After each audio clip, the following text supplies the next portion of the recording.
Y'all going to the bus or y'all coming down here?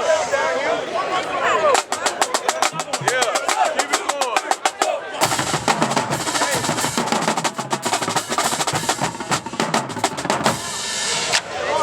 They scared, bro. I thought they were coming down here.